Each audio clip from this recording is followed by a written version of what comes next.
함께 시편 전체를 조금씩 읽어가고 있습니다. 이 시편 전체를 관통하는 것이 다윗 언약인데요. 그래서 특히 마지막 이 5권에 와서 이 다윗 왕이 얼마나 중요한지 거기에 좀 집중을 하고 있습니다. 오늘은 144편인데요. 구약의 메시아 다윗의 전쟁 이야기입니다. 이 메시아의 전쟁이 우리의 생활과 무슨 관련이 있는지 그걸 좀 같이 생각하려고 합니다.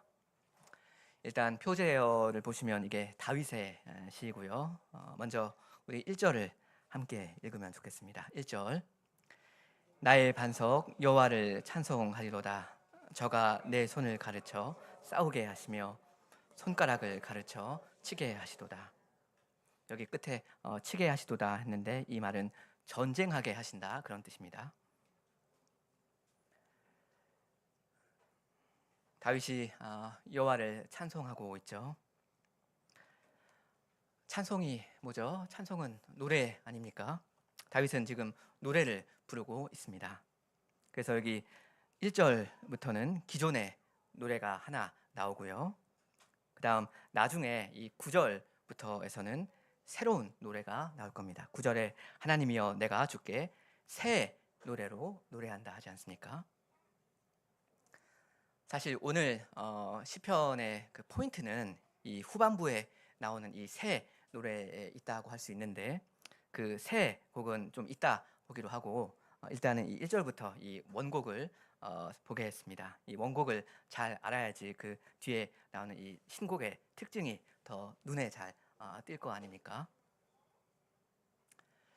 여러분 지금 다윗이 여호와를 찬송하는 이유가 뭡니까? 싸움을 가르쳐 주시니까 그렇습니다. 전쟁에 나가서 싸울 수 있도록 이길 수 있도록 여호와께서 세심하게 다윗을 지금 1대1로 훈련시켜 주고 계시다 이거죠. 요즘 어린 사람들도 스타워즈 봅니까? 아니면 어벤져즈만 봅니까? 저 때는 우리 세대는 스타워즈를 좋아합니다. 거기 아주 유명한 그 스승 제자 관계가 하나 나오죠. 그 요다가 스승이고 제자는 누굽니까? 제자는 모른 척하지 마시고요. 제자는 루크 스카이워커입니다. 그죠? 이 요다라는 이 스승이 이 사람 스카이워커 루크 이 사람을 데려다가 이 제다이 마스터로 키우지 않습니까? 뭐 포스를 어떻게 사용하는 건지 그리고 이 라이트세이버 그 검 그걸 어떻게 휘둘러야 하는지 뭐 이런 걸 아마 이 제자가 배웠을 겁니다. 뭐 그런 걸 좀 여기 떠올리셔도 좋을 것 같습니다. 아무튼 그거랑 약간 비슷한 식으로 다윗이 여호와께 직접 1대1로 훈련을 받고 있다 이겁니다. 훈련을 받았다 이겁니다. 1대1이니까 약간 학원보다는 좀 과외에 가깝죠. 이 다윗이 양치기 때 그 곰, 사자 뭐 이런 거랑 맞서서 싸우고 그랬잖아요. 이게 그 다윗의 훈련이었습니다. 2절도 우리 함께 읽겠습니다. 2절. 여호와는 나의 인자시요 나의 요새시요 나의 산성이시요 나를 건지는 자시요 나의 방패시요 나의 피난처시요 내 백성을 내게 복종케 하시는 자시로다.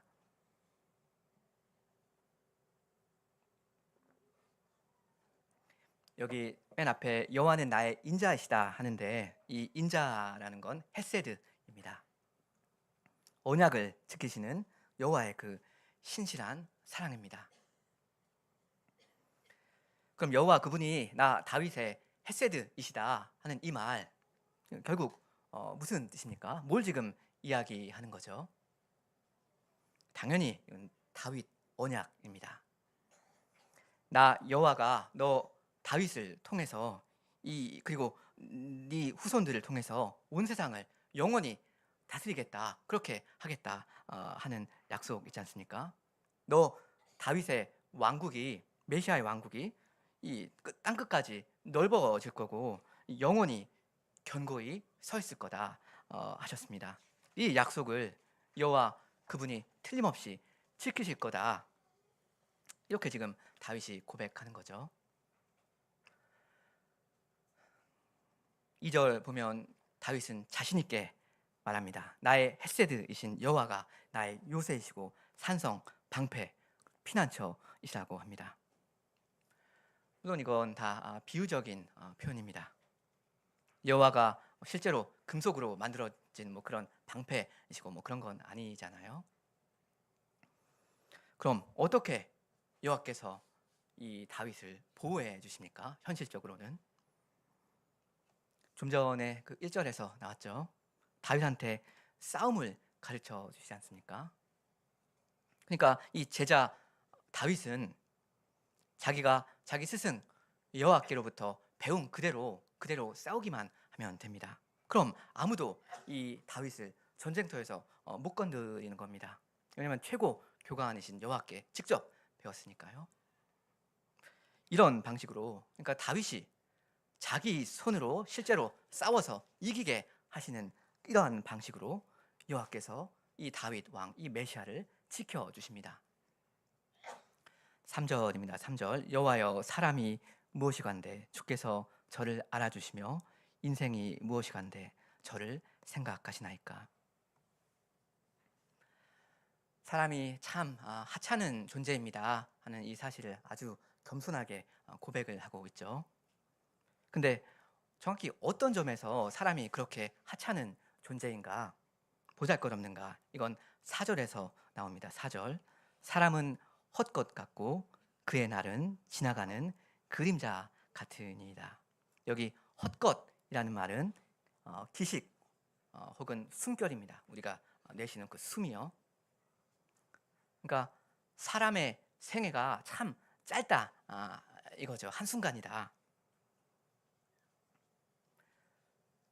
다른 게 아니라 바로 그 점에서 사람의 인생이 참 짧다는 이 점에서 이 사람이 참 하찮은 존재다 이겁니다. 근데 이 3, 4절이 지금 어떤 맥락에서 나오는지 이걸 우리가 생각할 필요가 있습니다. 일단 3절에 나오는 이 사람이라고 되어 있는데 이 사람은 누구이겠습니까? 일단은 다윗 자신을 말하는 걸 겁니다. 3절은 여호와여 저 다윗이 뭐길래 저를 이렇게도 생각해 주십니까? 하는 겁니다. 그럼 여기서 생각해 주신다 하는 이 말이 무슨 뜻입니까? 그건 아까 1, 2절에서 나왔죠. 다윗한테 전쟁을 가르쳐 주시고 또 전쟁터에서 나가서 이기게 해주시는 그겁니다. 승리를 주신 거죠. 지금 이 시편은 계속 전쟁 이야기이거든요. 그러니까 이 3, 4절 말씀은 어떤 보편적인 붕 떠 있는 진리를 말하는 게 아니고요. 일단은 다윗이 이 사람이 구약의 메시아로서 전쟁을 치러야 하는 그런 상황에서 하는 말입니다.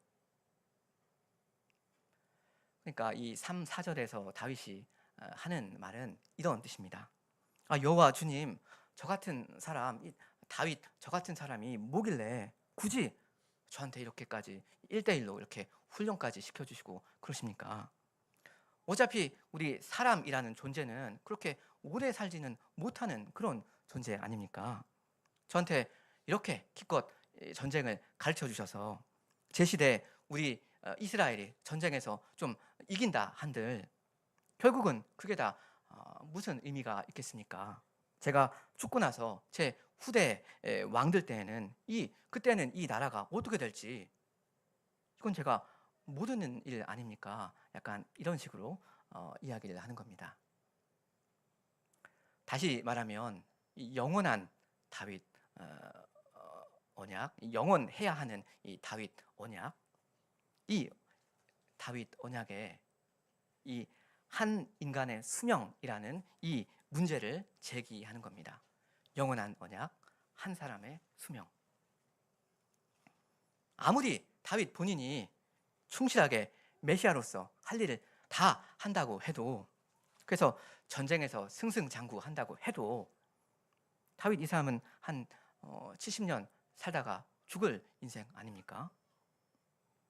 그러니까 아무리 이 한 왕이 한평생 전쟁을 해서 열심히 전쟁을 해서 이 이스라엘 영토가 넓어지고 하나님 나라가 확장을 해도 그걸 후대 왕들이 다 말아먹을 그럴 위험이 있지 않습니까?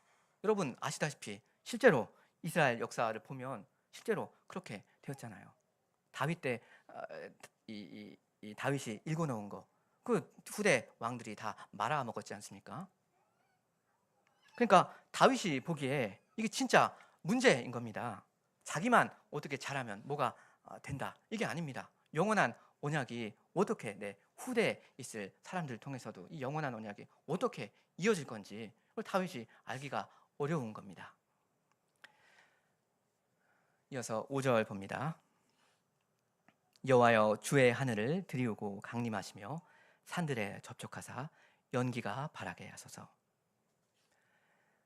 다윗의 기도는 여호와께서 친히 내려와 달라는 겁니다. 하늘을 가르시고 이 땅에 내려와 달라고 구합니다. 무엇을 위해서 내려와 달라 합니까? 그 6절입니다. 번개를 번뜩이사 대적을 흩으시며 주의 살을 바라사, 그러니까 화살을 쏘시사 저희를 파하소서. 여호와께서 번개를 번쩍이시고 또 주님의 화살로 이 다윗의 대적들을 파하시는 거, 이거 물론 비유적인 표현입니다. 어쨌든 뭐 그런 식으로 마치 그렇게 하듯이 여호와께서 친히 강력하게 내 전쟁 안에서 역사해 달라, 뭐 이런 간구이죠. 아주 압도적으로 내가 다윗의 이 원수들을 이기게 해달라, 그런 간구입니다. 7절 위에서부터 주의 손을 펴사 나를 큰 물과 이방인의 손에서 구하여 건지소서.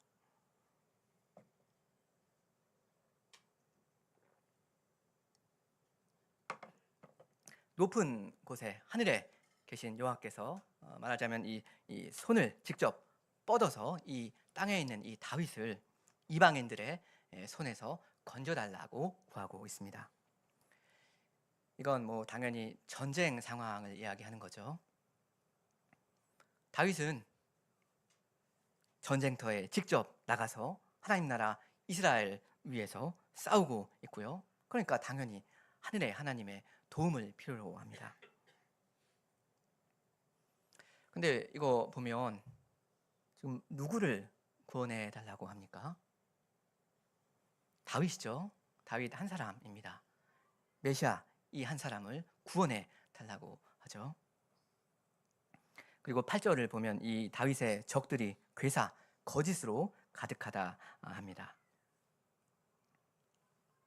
여기까지가 전반부이고요. 여기까지가 말하자면 원곡입니다. 이 원래 노래 이 원곡을 한번 요약하고 가겠습니다. 1절부터 다윗이 여호와를 찬송하는데요. 그 내용이 뭐냐면 여호와께서 이 제자 다윗한테 1대1로 전쟁 훈련을 수련을 시켜주신다 이겁니다. 그뿐만 아니라 여호와께서 마치 직접 내려와서 역사하듯이 그렇게 완전한 승리를 주신다 이겁니다. 이 전쟁을 하고 있는 이 다윗을 직접 도와주십니다. 그러니까 이 다윗은 절대 지지 않을 겁니다. 근데 그게 다가 아니었죠. 문제가 있었습니다. 문제가 뭡니까? 아무리 이 다윗 왕 한 사람이 한평생 열심히 싸워서 하나님 나라를 확장시킨다 한들 그걸 후대에 있는 사람들이 다 흐지부지하게 만들고 이 있었던 것이 없었던 것처럼 만들 그럴 위험이 있다 하는 겁니다. 다시 말하면 이 후대에 올 사람들 때문에 다윗의 그 영원한 언약이 이루어지지 않을 수도 있겠다, 이런 생각이 다윗한테 이제 들 수가 있는 겁니다. 자, 이제부터 9절부터가 새 노래입니다. 신곡입니다. 이 신곡이 9절부터 나오는 신곡이 이 원곡에 살짝 아쉬운 부분을 어떻게 보완하고 메꾸고 업그레이드 시키는지 같이 한번 보겠습니다. 먼저 우리 9절을 함께 읽겠습니다. 9절 하나님이여 내가 주께 새 노래로 노래하며 10줄 비파로 주를 찬양하리이다.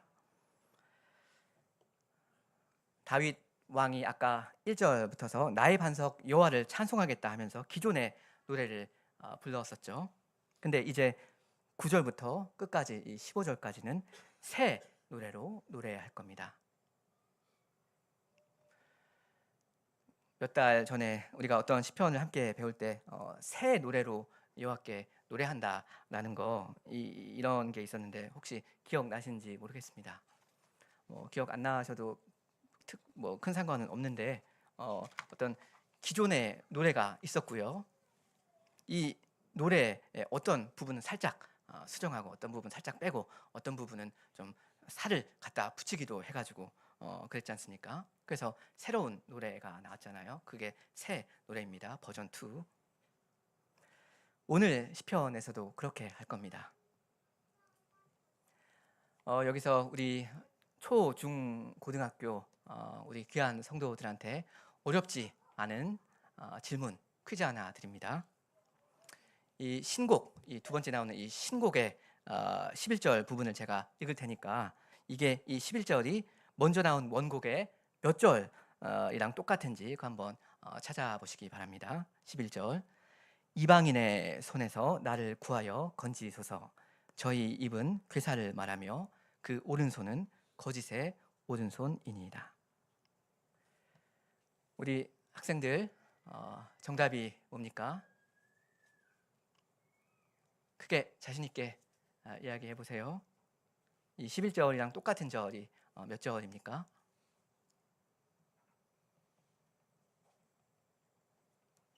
우리 준서 영의 답을 말할 수 있습니까? 우리 지훈이 누구라도 안 그러면 우리 점심 못 먹을 것 같은데요. 몇 절입니까? 8절이요? 8절 하나요? 또 8절은 맞는데 그쵸? 7절, 8절입니다. 7절 하반절과 8절입니다. 우리 점심을 먹을 수 있게 되었습니다. 이 7절 하반절과 8절 자세히 보시면 11절이랑 똑같습니다. 그렇죠? 완전히 똑같습니다.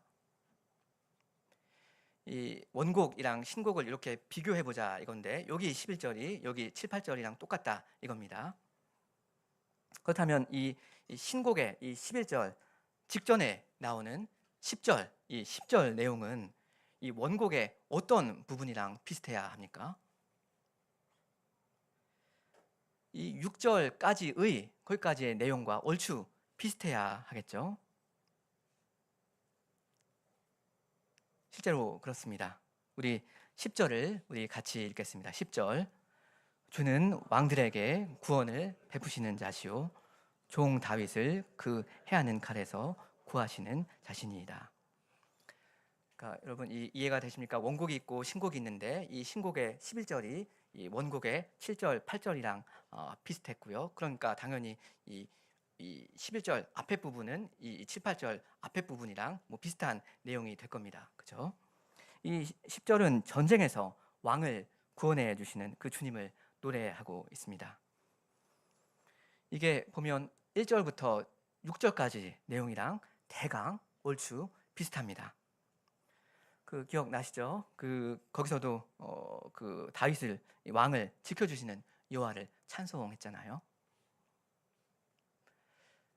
근데 여기 이 신곡에서 이 10절 내용이 이 기존 노래보다 좀 업그레이드 된 부분이 있습니다. 좀 달라진 게 있습니다. 그게 뭐냐면 10절에 주는 왕들에게 구원을 베푸시는 자라고 고백한다는 겁니다. 왕들. 아까는 왕 한 명만 있었죠. 원곡에는. 근데 신곡에는 왕들입니다. 그냥 다윗 왕 한 명이 아니라 왕들을 구원하신다 합니다. 사실 여기 구원이라는 말은 승리라는 말로 번역해도 좋은데 아무튼 이 다윗 후대에 따라올 이스라엘 왕들이 계속 전쟁을 할 건데 주께서 승리를 주실 거다 하는 겁니다. 이건 아까 원곡보다 훨씬 더 긍정적인 거죠. 업그레이드가 된 겁니다. 왜냐하면 아까 그 원곡에서는 오직 다윗 한 사람의 승리만 노래했지 않습니까?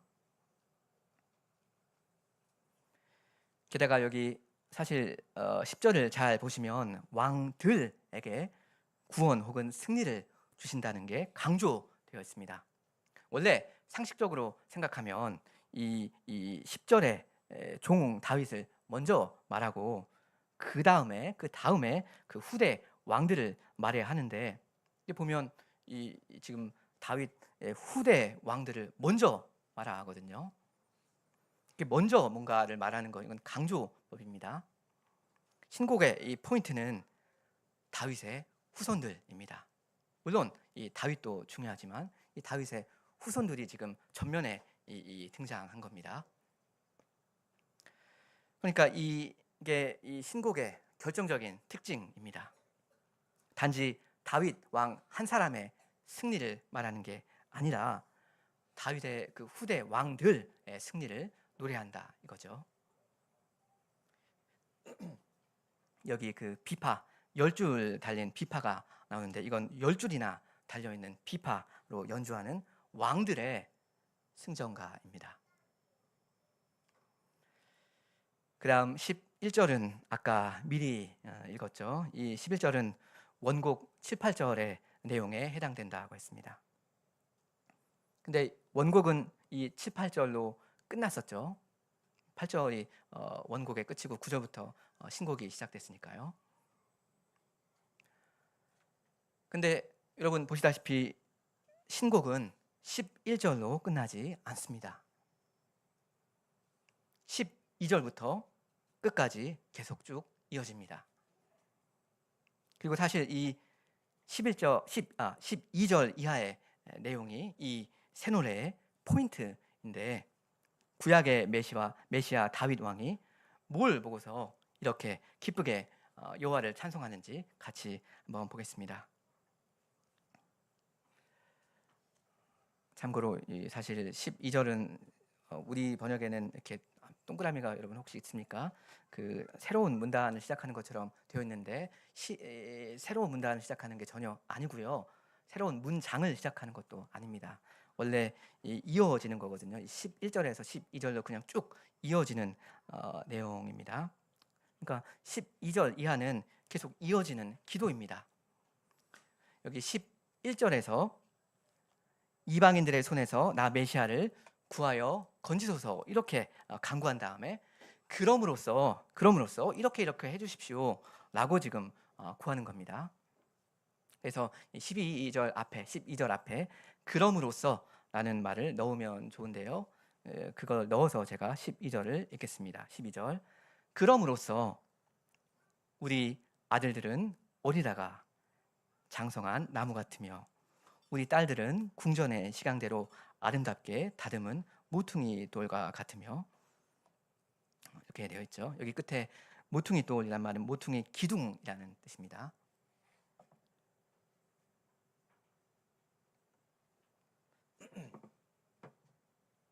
지금 보시면 구약의 메시아 다윗이 이 미래 세대들을 위해서 기도하고 있죠.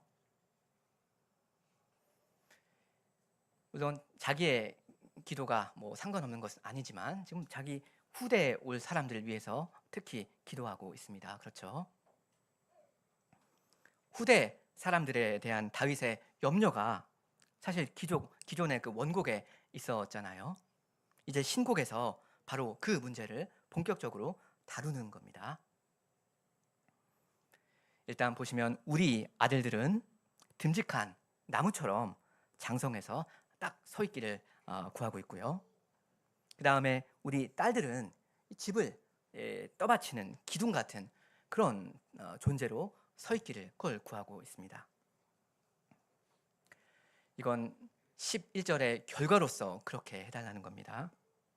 11절에 이방인들의 손에서 나를 구하여 건지소서 했고요. 그 다음에 주께서 나 메시아를 구원하심으로써, 그렇게 하심으로써 후대 백성들이 이러이러하게 견고히 서게 해주십시오. 이렇게 지금 구하는 겁니다. 13절 봅니다. 우리의 곳간에는 백곡이 가득하며 우리의 양은 들에서 천천과 만만으로 번성하며. 경제적인 번영을 구하고 있죠. 우리 먹을 것이 풍부하고 우리 가축이 천배 만배로 불어나게 해주십시오. 이렇게 구하고 있습니다. 그리고 14절에 우리 수소는 무겁게 실게 해달라 하는데, 이 말은 그 소가 끄는 그 수레 있잖아요. 거기 그 수레에 그 곡식 뭐 수확물 이런 게 가득 담기게 해달라, 그 말입니다. 여러분, 여기 14절 상반절까지만 보면 메시아 다윗이 지금 무엇을 구하고 있습니까? 일상의 복과 부요와 평안을 구하고 있습니다. 그렇죠? 근데 여러분, 그게 전부입니까? 다시 말하면 신약의 메시아, 우리를 위해서 십자가에 달리신 구주 그리스도께서 우리를 위해서 구한 것이라는 게 고작 이 세상에서 우리가 한평생 잘 먹고 잘 살게 해달라는 거, 그것이겠습니까? 우리 예수님께서 그렇게 구하셨습니까?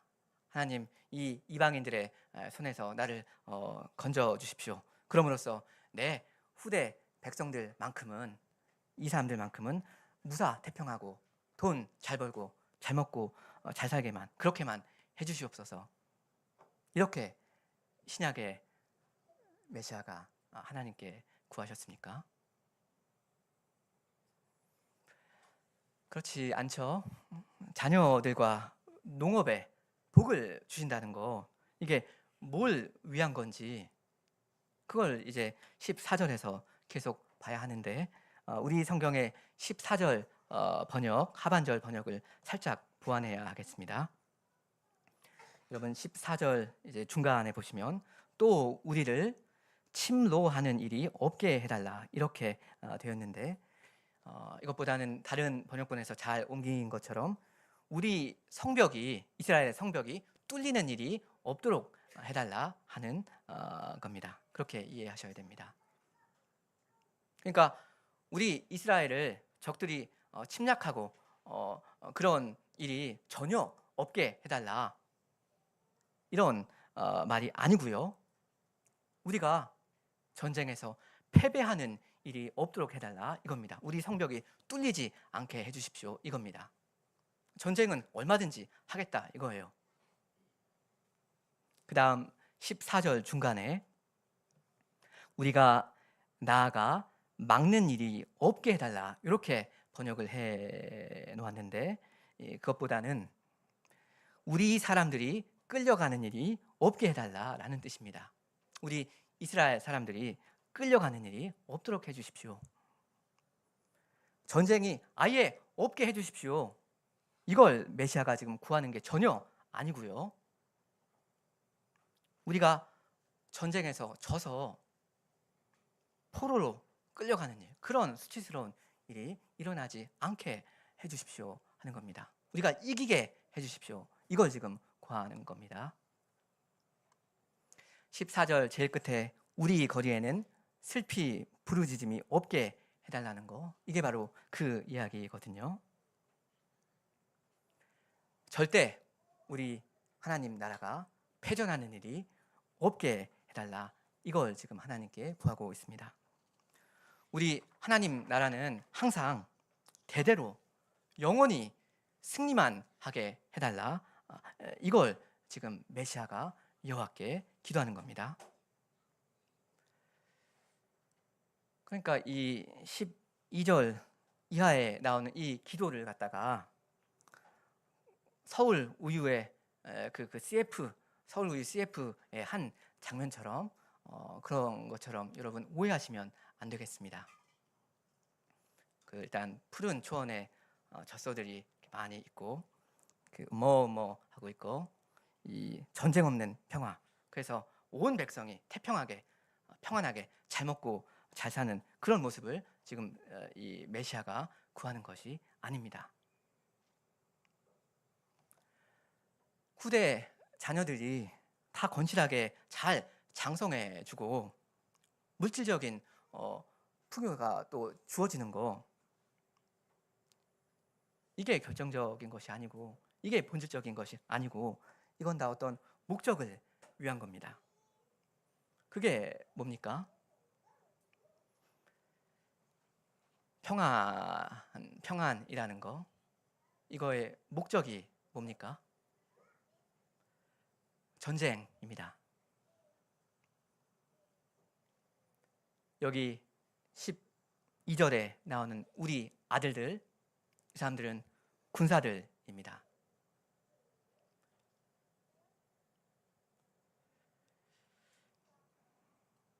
여기 신곡에 우리라고 나온 거 여러분 잘 보셨죠? 우리들 계속 이야기하잖아요. 12절부터. 원래 원곡에는 어땠습니까? 나 였죠. 1절이랑 2절 한번 보세요. 다 다윗 본인 이야기였죠. 근데 여기 신곡에서는 다윗의 후손들을 지금 말하고 있습니다. 우리 하면서 이 다윗 이 메시아와 그 메시아의 이 백성을 지금 하나로 보고서 우리들이라고 하면서 복을 지금 구하고 있습니다.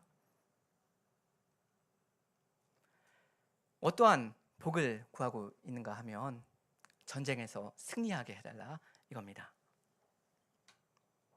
그러니까 이 구약의 메시아 다윗이 휴전을 원하는 것입니까?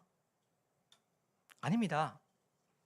전쟁은 계속 되어야 합니다. 시편 2편에서 그걸 이야기했지 않습니까? 다윗 왕은, 이 사람은 메시아예요. 땅끝까지 나아가야 합니다. 여호와 하나님을 위해서 온 세상을 정복할 때까지 진군해야 합니다.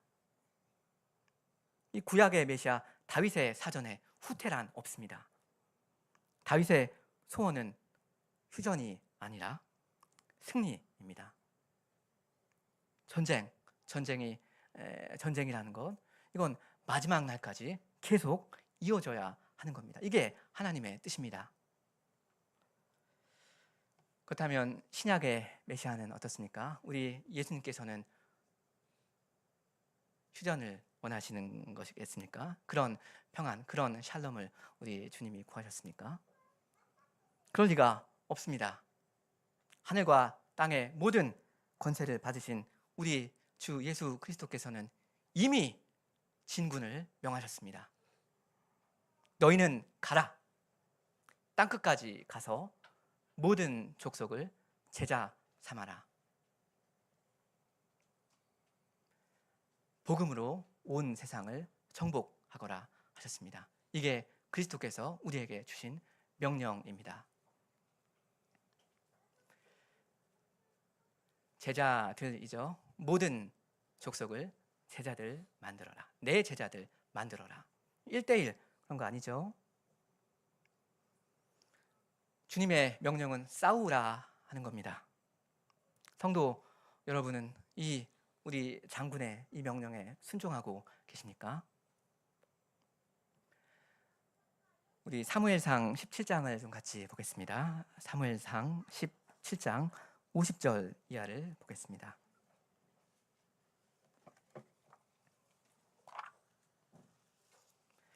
잘 아시는 다윗과 골리앗 이야기인데요. 이 구약의 메시아 다윗이 이 하나님 나라의 원수 블레셋 사람과 싸우는 전투 장면입니다. 그 끝부분인데, 다윗이 이 메시아가 이 왕이 전투에서 이길 때 이스라엘 백성이 어떻게 반응하는지 그걸 좀 보려고 합니다. 사무엘상 17장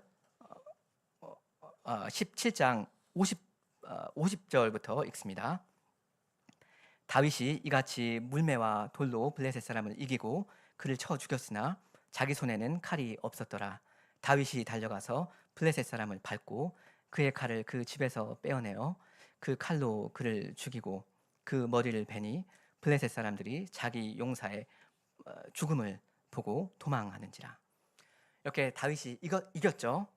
적군의 장군이 죽었습니다. 그러니까 이스라엘 백성이 어떻게 합니까? 이게 중요한데 우리 52절을 같이 읽겠습니다. 52절. 이스라엘과 유다 사람들이 일어나서 소리 지르며 블레셋 사람을 쫓아 가이와 에그론 성문까지 이르렀고 블레셋 사람의 상한 자들은 사하라임 가는 길에서부터 가드와 에글론까지 엎드러졌더라. 여러분, 원래 이렇게 하는 겁니다. 우리 장군이 저쪽 장군을 죽이면 그럼 우리가 이긴 겁니다.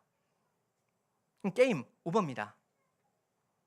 우리 군사들은 이제 쫓아가서 소탕 작전만 잘 하면 되는 겁니다. 야, 우리가 이겼다 하면서 일어나야 합니다. 일어났지 않습니까? 일어나서 와 소리 지르면서 추격하는 겁니다. 원래 그렇게 하는 겁니다. 여러분, 이렇게 이 구약 백성이 이 작은 소년 이 다윗을 이렇게 따라 나갔다면 여러분은 어떻게 하셔야 합니까? 여러분의 그 크신 장군 그리스도께서 십자가와 부활로 사단의 머리를 이미 치셨지 않습니까? 그렇다면 이제 그분을 따라서 힘껏 진격해야 하지 않습니까? 와, 이겼다 소리 지르면서 나가야 하지 않습니까? 신약의 이 큰 메시아 그리스도의 승리를 여러분 보고도 머뭇머뭇 하시렵니까? 하늘에 계신 여호와께서 이 하늘을 가르시고 손을 뻗으시고 우리 메시아를 그 죄와 사망에서 건지셨잖아요. 구원하셨잖아요. 뭘 위한 것입니까? 주님께서는 죄와 사망과 싸워서 이미 이기셨습니다. 그리고 그 승리에 여러분도 참여하라고 하십니다. 어떻게 그 승리에 참여합니까? 오직 전쟁터에 내가 뛰어들므로써 그렇게 합니다. 전쟁터에 나가야만 승리를 합니다. 다른 방법은 없습니다. 여러분을 전쟁으로부터 구원하시는 거, 그래서 전쟁 안 해도 되게 만드는 거, 그걸 주님이 구하신 적이 없습니다. 주님이 원하시는 건 전쟁터 그 한복판에서 그 전쟁터 안에서 싸우고 계시는 여러분에게 승리를 안겨주시는 것, 그것입니다. 그러니까 여러분 싸우십시오. 타협하지 말고 휴전하지 말고 끝까지 싸우시기 바랍니다. 오늘 시편이 처음부터 끝까지 전쟁 이야기 아닙니까? 여러분의 그 이생의 생활도 사실 이 인류 역사도 처음부터 끝까지 전쟁입니다. 그러니까 마지막 날까지는 계속 싸우셔야 합니다. 그리스도께서 다시 오셔서 수고했다, 이제 그만해도 된다, 이제 쉬거라 하시면서 여러분의 그 모든 땀과 눈물을 닦아주시는 그날까지는 계속 싸우셔야 합니다. 여러분, 그 일상 자체가 힘겨우신 거 제가 어느 정도 예상합니다. 더 힘내서 싸우시기 바랍니다. 먼저 안으로는 자기의 모든 죄, 숨겨진 모든 죄, 이것과 싸우시기 바랍니다. 휴전하지 말고 합의하지 말고 양보하지 말고 싸우시기 바랍니다.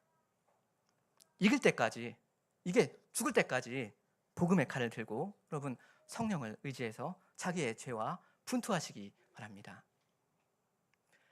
그리고 밖으로는 기회가 있을 때마다 그리스도의 생명의 복음을 힘껏 전파하시기 바랍니다. 이것이 과연 싸움 아닙니까? 이 세상이 얼마나 무서워요? 이 세상이 오히려 우리한테 얼마나 겁을 줍니까? 하지만 바로 이 싸움이 우리의 사명입니다. 신약의 교회, 그리스도의 나라는 오직 여러분의 순종으로서, 여러분의 그 힘겨운 싸움으로서, 복음 전파로서 확장합니다. 이게 우리 교회 사명입니다. 그러니까 우리 교회는 훈련소입니다. 1대1 과외가 아니에요. 주님께서 우리 모든 교인들을 다 각각 가르치시면서 가르치신 다음에는 전쟁터로 내보내십니다. 우리는 군대입니다. 우리 144편 마지막 절을 함께 읽고 마치겠습니다. 144편 15절입니다. 15절. 이러한 백성은 복이 있나니 여호와를 자기 하나님으로 삼는 백성은 복이 있도다. 우리 하나님의 백성은 정말 복이 있습니다. 한가하게 아무 할 일도 없고 그냥 가만히만 있어도 되는 그런 샬롬이 우리한테 있으니까, 그러니까 우리가 복이 있는 게 아니라 주님의 일, 주님의 그 전쟁 다 이겨놓으신 그 전쟁의 전투에 참여할 특권을 누리니까 우리가 참 복됩니다. 성령을 의지해서 칼 들고 싸우기만 한다면 승리가 보장되어 있으니까 얼마나 우리가 행복합니까? 여러분의 그 치열한 일상의 전투 가운데 이러한 복, 이러한 샬롬을 여러분 다 누리시기 바랍니다. 전신갑주를 다 입으시기 바랍니다. 그러한 복 다 누리시기 바랍니다. 그러한 복 다 취하시기 바랍니다. 우리 함께 기도하시겠습니다.